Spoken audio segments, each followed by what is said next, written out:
Olá, ouvintes da Rádio Mega Brasil Online. Olá, você que nos acompanha por imagem em nosso canal no YouTube.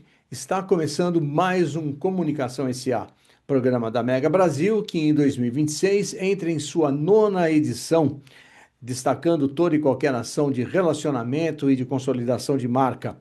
Aqui também falamos sobre novas iniciativas de negócios, análises de mercado, lançamentos de produtos e serviços e de ações que impactam positivamente a sociedade.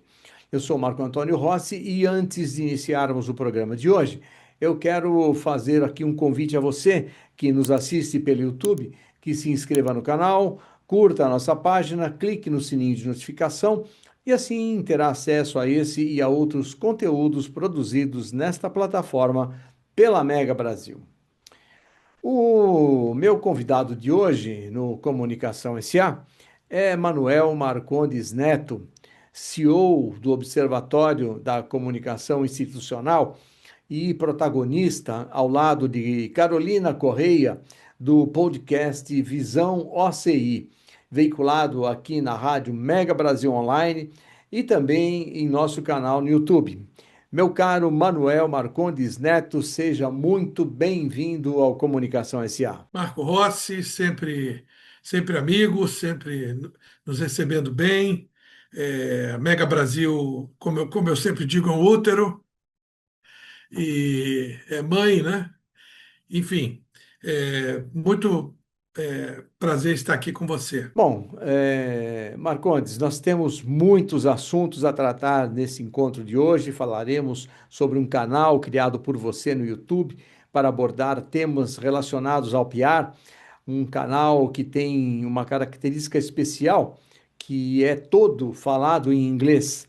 Desse modo, vamos nos debruçar sobre esse perfil, falar um pouquinho sobre o porquê dessa escolha.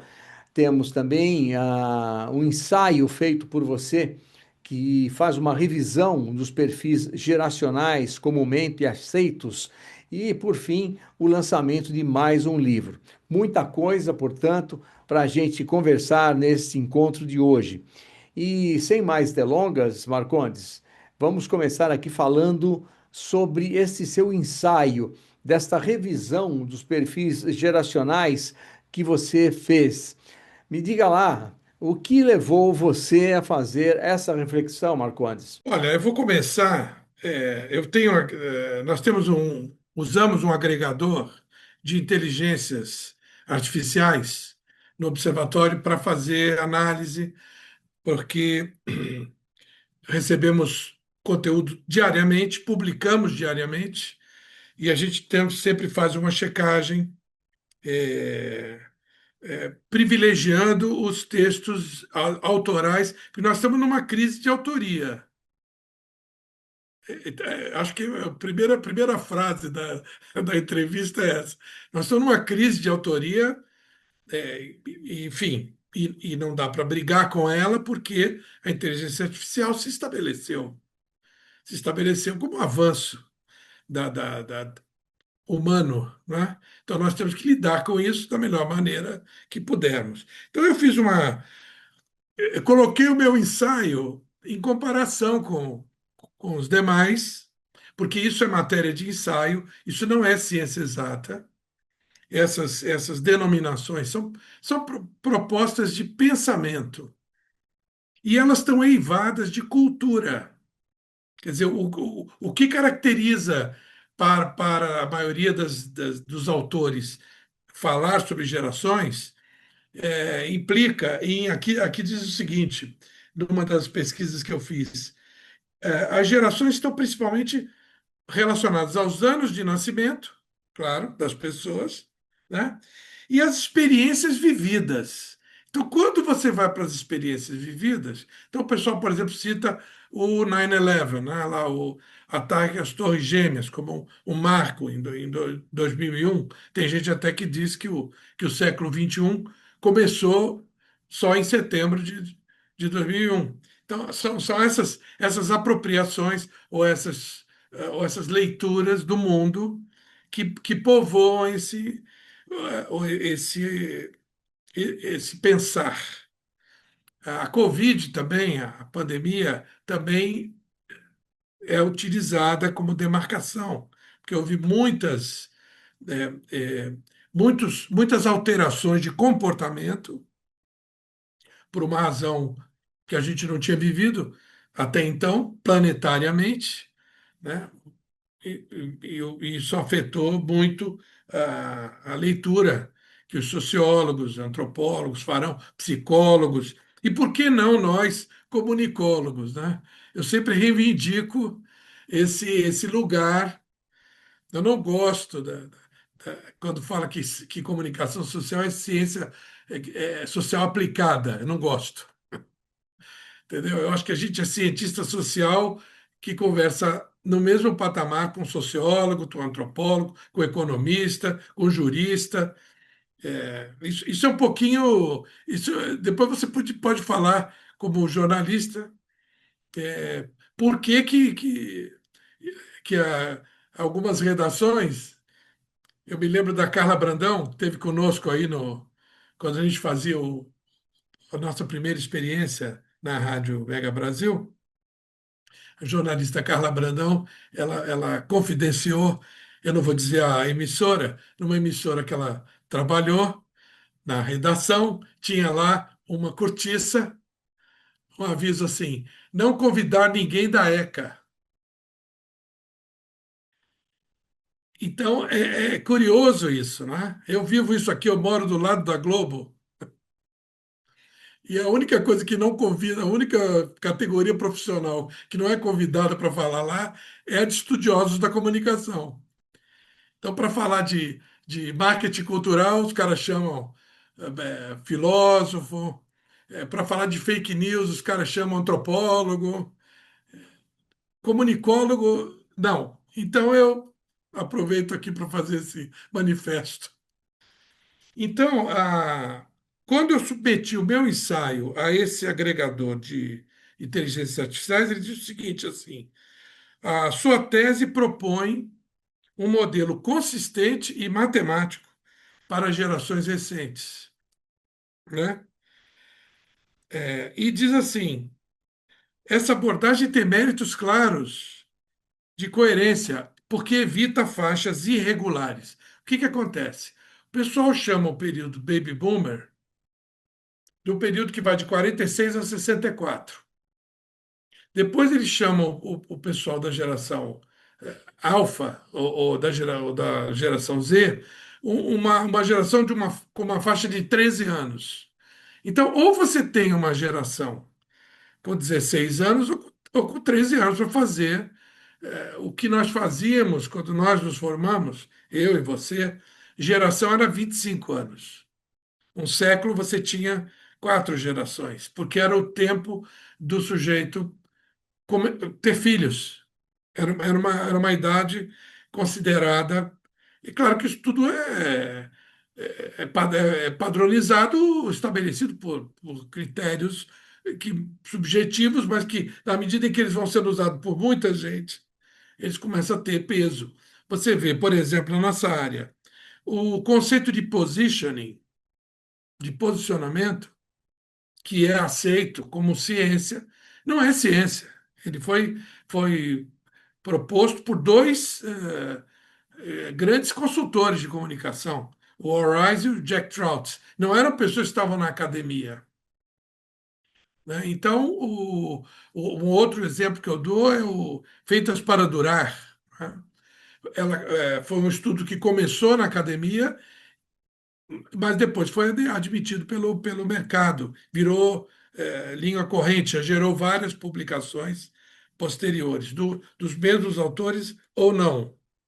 Enfim, então eu acho o seguinte: o interesse por estudar isso é o interesse de quem lida com consumo, com comportamento, com marcas, porque você olhando para características geracionais, você prepara o seu discurso para elas. Marcones, para encerrarmos esse capítulo, você que é um estudioso da comunicação, me diga lá, qual a utilidade prática dessa releitura geracional? Ou o que ela pode representar sob a ótica da comunicação, das marcas e sua relação com os seus diferentes públicos. Eu não diria que a releitura tem uma. Ela tem uma. Primeiro que eu acho o seguinte, nós temos que pensar por nós mesmos. Eu acho que o Brasil, pelo tamanho dele, ele tem condições de propor. Eu vejo nesses artigos muita importação. E importação, às vezes, de comportamentos que não se deram aqui naqueles momentos. O Brasil é muito diverso, é muito diferente. Eu me lembro uma entrevista que eu assisti na Globo News, no programa Milênio, com um geógrafo. Deve ter 20 anos essa entrevista. E eu não me lembro o nome dele, um geógrafo americano. E ele foi perguntado o, qual é o futuro dos Estados Unidos. Eu nem lembro quem era o presidente. Qual é o futuro que você vê para os Estados Unidos e tal? E eu acho que o cara estava no Brasil. Ele disse assim: olha, daqui a 20 anos os Estados Unidos vão ser iguais ao Brasil. O cara disse isso. Ele disse, porque nós vamos ser tão miscigenados quanto vocês e nós vamos ter um ambiente melhor. Uma visão muito até idílica, não sei. Mas eu não era um estudioso. Quem é o geógrafo que a gente conhece e que a gente gosta muito? O Milton Santos. Né? Os geógrafos também pensam filosoficamente, também trazem conhecimentos de pensamento, não só da ciência aplicada, aí, olhando de novo para a ciência aplicada. Então, o entendimento desses fenômenos geracionais, ele nos ajuda a dirigir o discurso. Eu diria mais até, dirigir até o desenvolvimento de produtos. Mas o desenvolvimento de produtos vem muito importado de fora. Então, o que a gente produz mais no Brasil? Pensamento sobre. Então, eu acho que vale a pena olhar para essas gerações. Né? Não é para o meu ensaio ou para o ensaio que está na PIL ou que está no IBGE. São muitos. Ler sobre isso e adequar o seu discurso às gerações às quais você se dirige. Estamos apresentando o Comunicação SA, que hoje recebe o professor doutor Manuel Marcondes Neto, CEO do Observatório da Comunicação Institucional. Vamos para um breve intervalo e voltamos em instantes na continuação deste Comunicação SA. Até já!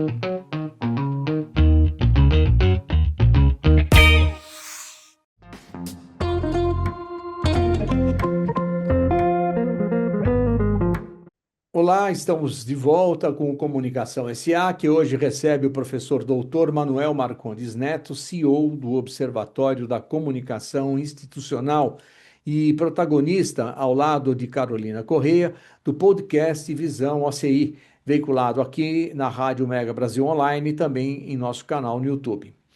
Marcondes, vamos direto para a nossa próxima pauta de hoje.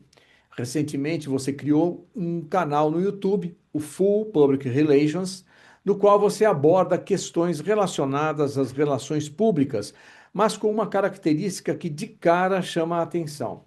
Ele é todo produzido em inglês.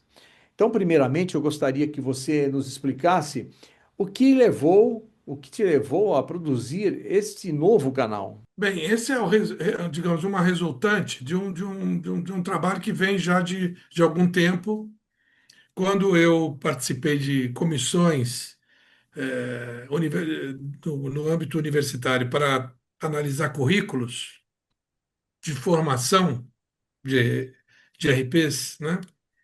E eu constatei, como muitos constatam, o diferencial da formação de RP no Brasil. O nosso objeto, digamos assim, é muito amplo. Lá fora, nós estamos muito relacionados a media relations e gestão de crises, de imagem pública. E está certo, não está errado. Mas as disciplinas que nos são trazidas na academia, não só na graduação, mas também na pós, elas ampliam muito esse leque de atividades. Então, eu achei que seria bom contar para o mundo essa diferença, Hum. já que não é tão único o caso brasileiro, né? Hum. Não estamos falando aí de legislação, nem de nada desse tipo. Estamos falando de formação, que eu acho que é o principal diferencial. Uma pessoa que escolhe RP, dentro de uma ideia de comunicação, é bem diferente da pessoa que escolhe jornalismo, da pessoa que escolhe propaganda. Enfim. Então, eu já tinha feito a proposta de leitura, né, da nossa área, né, com esse livrinho aqui, os 4 R's das relações públicas plenas, eu usei essa palavrinha, justamente para dar a dimensão de todas as disciplinas, né? Aqui dá o reconhecimento, relacionamento, relevância, reputação. Tem 2 estratégias aqui para cada área e 4 táticas, quer dizer, são 24 disciplinas. Isso aqui, na verdade, é um curso de RP e são 24 especialidades que o RP pode exercer com tranquilidade. Por quê? Porque ele estuda isso tudo. Uhum. Então, esse livro aqui foi publicado em inglês em 2016, está fazendo 10 anos, e eu, em comemoração a esses 10 anos, resolvi produzir esse conteúdo. Agora, Marcondes, me diga uma coisa: essa diferença que você estabelece entre esses diferentes modelos de relações públicas que aqui se praticam, isso nos dá alguma vantagem competitiva em relação às relações públicas que se praticam em outras partes do mundo, levando-se em consideração que o modelo aqui adotado em muito se assemelha ao modelo norte-americano? Não, e aí vem uma verdade que você conhece bem. Quer dizer, quem faz media relations e gestão de crise de imagem pública no Brasil são jornalistas. Isso é um fato. E eu deixei de brigar com esse fato em 2008, né? Eu publiquei um outro livro, que é o meu predileto, que não está aqui, que é justamente o Relações Públicas e Marketing, que eu fiz um estudo das convergências entre comunicação e administração, porque eu me transferi da escola de comunicação para uma escola de negócios, nesse ano, 2008, e lancei esse livro. Isso mudou tudo, né? Depois, inclusive, eu fui ao Conselho de Relações Públicas aqui da região, já com essa cabeça mudada. Nós não fazíamos fiscalização de assessoria de imprensa. Ou até o nome já diz, né? Assessoria de imprensa remete muito, que é um termo brasileiro, é jabuticaba, né? Já remete ao jornalista, né? E nós temos estudos, temos teses dentro do observatório de como isso poderia ser resolvido do ponto de vista legal, né? Que o jornalista ele pode abrir uma pessoa jurídica e prestar serviço de RP. Basta ele convidar um colega para assinar a responsabilidade técnica. É simples, mas isso nunca foi propagado pelo sistema. Isso é uma solução. É o ovo de Colombo, entendeu? Se quiser abrir uma PET, uma empresa não só de produtos, mas de serviços, você vai fazer isso, vai convidar um veterinário. Se você for abrir uma farmácia de manipulação, você, como investidor, você vai abrir a farmácia e vai contratar um farmacêutico. Quer dizer, é uma coisa tão óbvia e sim, infelizmente, o sistema não parte para isso. Então, eu acho que a vantagem, você fez essa pergunta, é principalmente no interior do cidadão, da cidadã, que escolhe fazer RP. Ele precisa se conscientizar das suas potencialidades. Enquanto hoje é um problema hoje na internet, você fica vendo o pessoal falar de ferramenta o tempo inteiro, por causa das ferramentas tecnológicas, que é matéria, digamos, de fim de curso. Eu sou um professor de fundamentos. Eu dava aula nos 4 primeiros períodos da faculdade. E que você precisa continuar fazendo, formando pensamento, lendo os clássicos. Entendeu? Você não pode se formar em comunicação sem conhecer Humberto Eco. Não dá. Então, eu diria que o principal atributo dessa visão mais ampla é a autoestima, o autoconhecimento do profissional enquanto RP para defender a sua visão ampla. Porque senão ele perde espaço para marketing, para design, para propaganda, para marketing digital, que é uma área explosiva hoje. Estamos apresentando o Comunicação SA, que hoje recebe o professor Dr. Manuel Marcondes Neto, CEO do Observatório da Comunicação Institucional. Vamos para um breve intervalo e voltamos em instantes com a última parte deste Comunicação SA. Até já!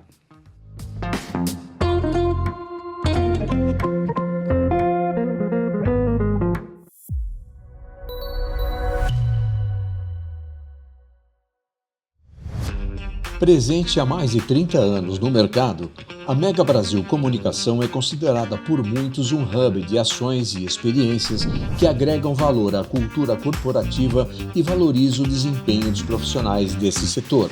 Mas afinal, o que é realmente a Mega Brasil? Mega Brasil é notícia.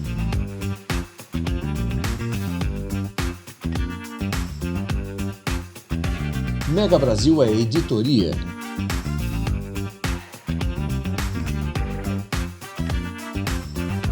Mega Brasil é evento.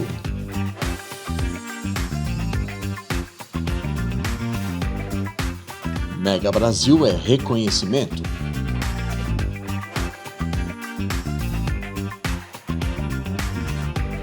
Mega Brasil é informação.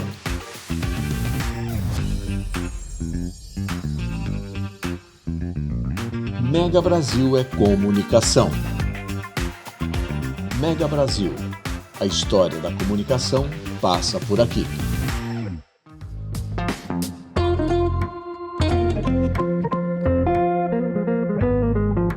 Olá, estamos de volta com o Comunicação SA, que hoje recebe Manuel Marcondes Neto, CEO do Observatório da Comunicação Institucional, e nunca é demais relembrar, protagonista ao lado de Carolina Correia, do podcast Visão OCI, que você acompanha aqui na sua rádio Mega Brasil Online e também no nosso canal no YouTube. Marcondes, temos aí livro novo saindo do forno? Olha, se Deus quiser, você sabe que o processo de produção de livro é uma coisa que ficou muito mais facilitada, muito mais barateada, mas as idas e vindas, as revisões, é um processo lento. É, Nós estamos trabalhando, eu aproveito a oportunidade para falar desse livro aqui, Introdução ao Direito na Comunicação, que é o volume mais atual nessa área. Hoje ele está defasado. Lançado pelo professor Eduardo Pessoa, com apoio do Observatório, nós vamos lançar um livro novo dele, atualizado, Direito e Comunicação, esse ano. Então, estamos muito contentes que isso vai acontecer. Eu, particularmente, venho trabalhando nessa pesquisa, que eu coloquei a transparência como palavra objeto final, desde 2012. Então, mostrei nesse esse composto de 4 R's, e aí o ano passado eu publiquei com uma série de colegas um capítulo num livro falando do trajeto 458. Então, o 5 do 4 vem aqui naquele livro, o 5 é o 5R Index, que foi lançado no Congresso da Mega Brasil, com muito somos gratos à Mega Brasil que nos abriu sempre espaço para falar dele. E esse trajeto 458 culmina nesse volume aqui, Os 8 R's da Comunicação Funcional, que foi lançado em 2024 aqui no Brasil e vai ser lançado em 2026 na Amazon em inglês. Então, justamente, esse ano de 2026, quando eu faço 10 anos da publicação do primeiro livro, em inglês, eu coloquei esse canal no ar, o For Public Relations. Ele tem um canal espelho no YouTube, Relações Públicas Plenas. Quer dizer, tudo que está no inglês está no canal em português. E o livro está sendo produzido agora em inglês, com esse composto completo. Qual é a diferença? Aqui a gente agrega a administração. A gente estava no campo da comunicação, com os 4 R's, e a gente incorpora outros 4 da administração. É a resiliência, a responsabilidade, a retribuição e a reinvenção. Então, são temas que estão no nosso dia a dia, ressignificação, mudança de paradigmas, capacidade de você suportar mudanças do ambiente. Nesse livro aqui, eu termino com uma proposta de leitura de sustentabilidade. Quer dizer, a gente fala do trinômio ESG, né, que a tradução para o português é o ASG, ambiental, social e de governança. Nesse livro, e o que é o trinômio? Né? O trinômio é a base das discussões de sustentabilidade. Então, nesse livro, eu termino traçando um gráfico com a sustentabilidade geral. Eu copiei um pouquinho do Einstein, né? Tinha a relatividade geral e a restrita, né? Então, tem a sustentabilidade geral e a sustentabilidade do negócio, que é o desafio permanente, constante, presente, porque você tem os grandes objetivos, por exemplo, do desenvolvimento sustentável da ONU, que são planetários, estão colocados, mas você tem a sustentabilidade do seu negócio. O seu negócio ele está no planeta, mas ele afeta a esquina. Ele polui o córrego.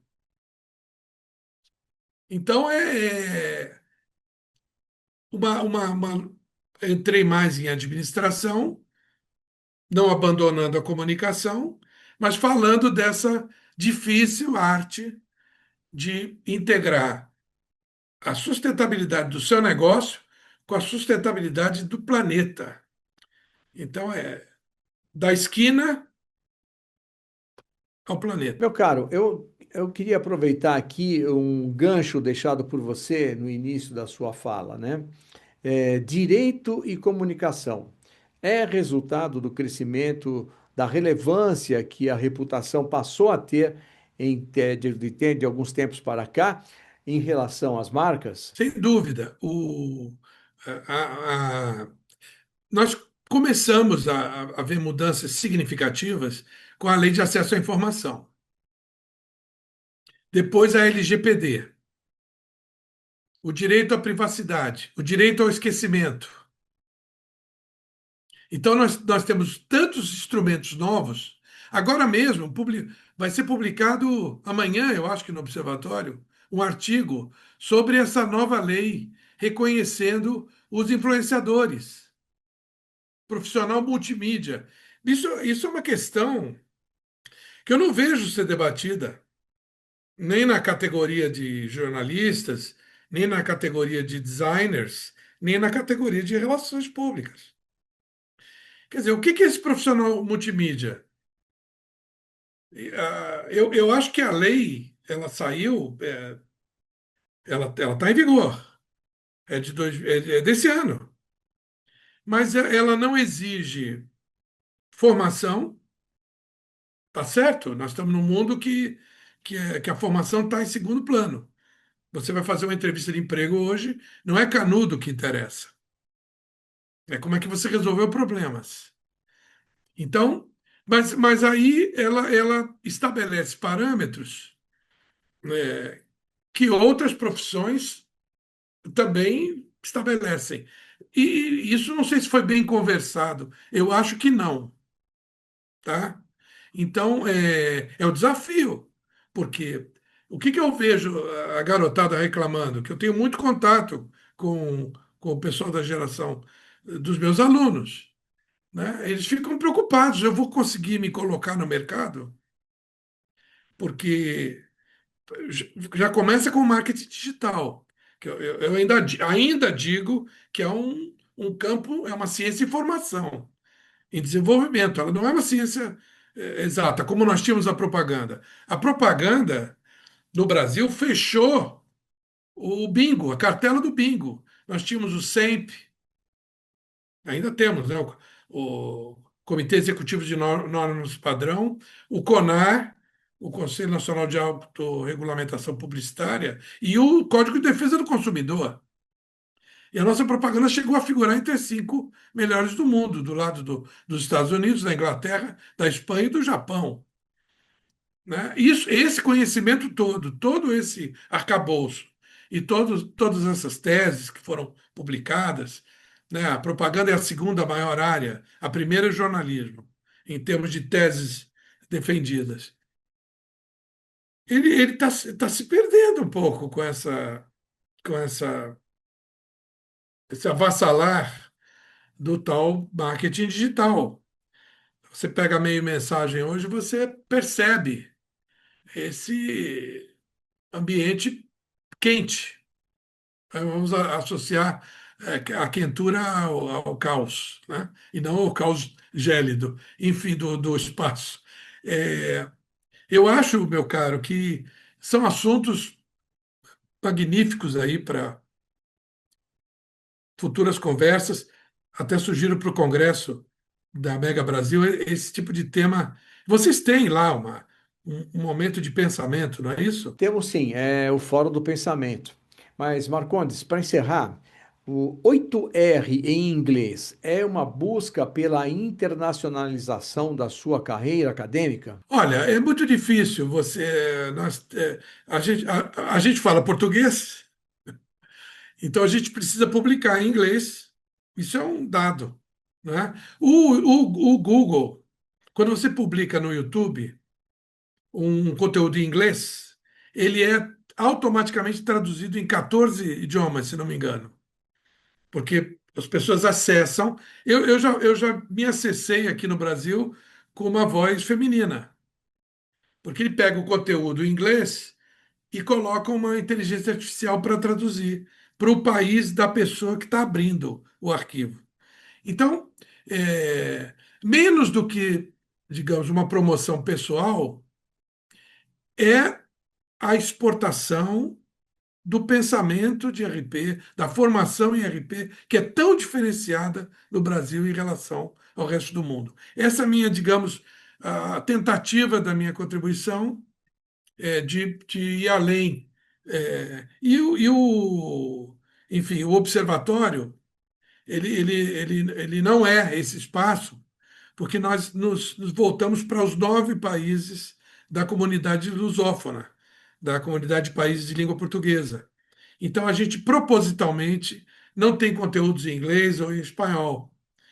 É claro que hoje há muita facilidade, porque o cara pega o texto e traduz na hora, se ele quiser conhecer por exemplo, aí a lei dos influenciadores.